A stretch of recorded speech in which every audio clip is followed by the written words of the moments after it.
The Shure SM7dB sure looks like the SM7B, but does it sound like one? What are the differences? Does this one have a built-in Cloudlifter? We're going to answer all of those questions, plus I'm going to put it to the test for podcasting, recording a guitar amp, and more. And when you're ready to grab the Shure SM7dB for yourself, be sure to visit Vintage King. They have more than just vintage gear. They have the latest leading-edge microphones like the Shure SM7dB. They're the sponsor of this video and the place to go for all of your home studio gear needs. As you can see and hear, I've been talking into the Shure SM7dB this whole time. It's connected directly to my audio interface, which is the Avid M-Box Studio, and there's no Fathead, there's no Cloudlifter in between, and that's because the Shure SM7dB has its own onboard preamp built right into it. And with this preamp, you can switch it between plus 28 dB of clean gain boost or plus 18 dB of clean gain boost. Or there's another option where you can bypass it altogether and it's going to behave just like your Shure SM7B. So you might be wondering, is it a Cloudlifter that's built right into this? If you've seen the box, it has the Cloud logo right on it. And the answer to that is it's not a Cloudlifter. It's a Shure designed preamp that's built into there with technology that's being licensed from Cloud. Now, another question that you might have is, how does this preamp get its power? Does it need batteries? Does it connect to the wall, USB, something like that?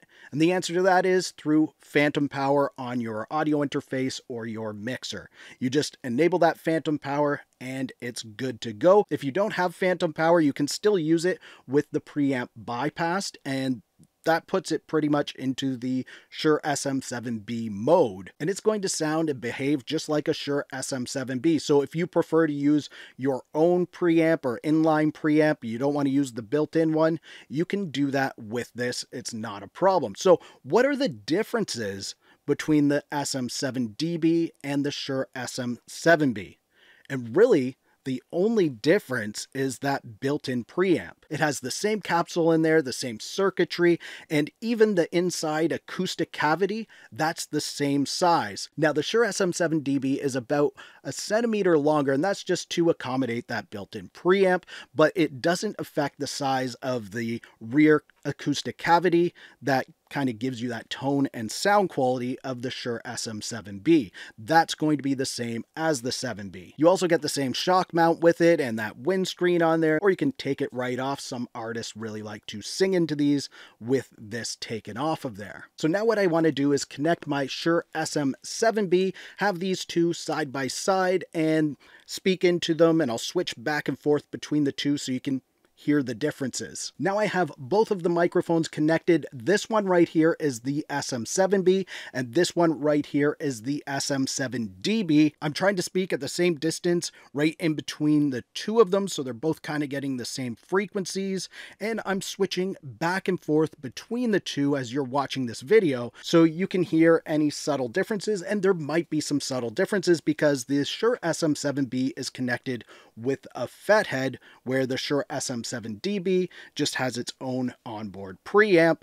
Now, also to note, I do have the presence boost on both of the microphones. It's turned on, and the high pass filter is turned on both of these microphones. That's how I use my Shure SM7B all the time, so that's kind of how I wanted to test both of these together. I've made sure that the recording levels were the same on both of them. The SM7B required a little more gain. That's because the Fathead doesn't provide as much clean gain as the onboard preamp in the SM7dB. And now I'm going to look at another question that you might have. If you're like me and you have an audio interface where you can select different impedance levels, what impedance level should you use the Shure SM7dB at?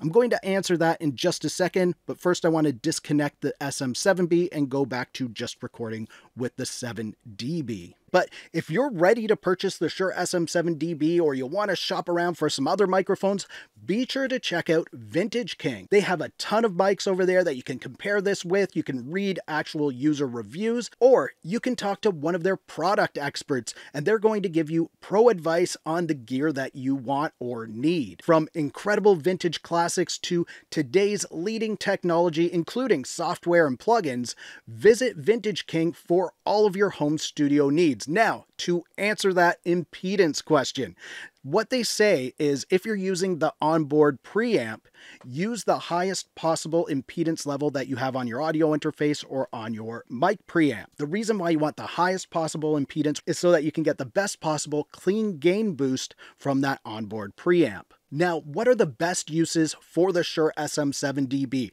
Who is this thing for? Well, it obviously excels for content creators, podcasters, and that sort of thing. If you're doing video, you want to look good with that nice big Shure SM7B look, but you don't want to have to buy that Cloudlifter or anything else, then you should get this microphone. It's going to give you that nice smooth broadcast sound that a lot of content creators like. But just like the Shure SM7B, there's a lot of users that are going to want to use this for loud audio sources like miking up a guitar cabinet or a kick drum or anything loud like that, loud vocals for singing. You can use this just the same as you would use a Shure SM7B. Right now, what I want to do is test this out on a guitar cabinet and see how it sounds on there.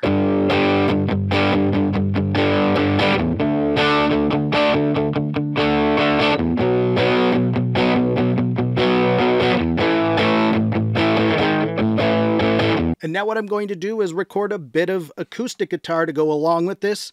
And for this, I'm going to leave the preamp on, but I'm going to put it on the plus 18 dB. So let's give this a shot.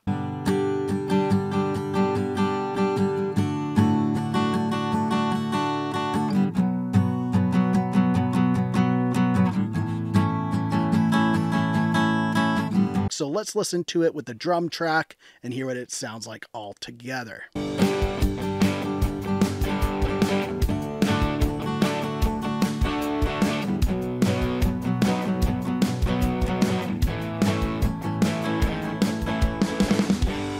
Alright, so that's not too bad when we start layering this mic up and recording instruments. And if you want to use this for music production, content creation, podcasting, whatever it is, the Shure SM7dB is going to be there to capture it all. Now, if you want to check out what comes in the box and the unboxing of this, you can click the video on the screen. If you liked this video, please give it a thumbs up. Also, subscribe to the channel for more videos like this. Thank you so much for watching. For Audio Tech TV, I'm Zane.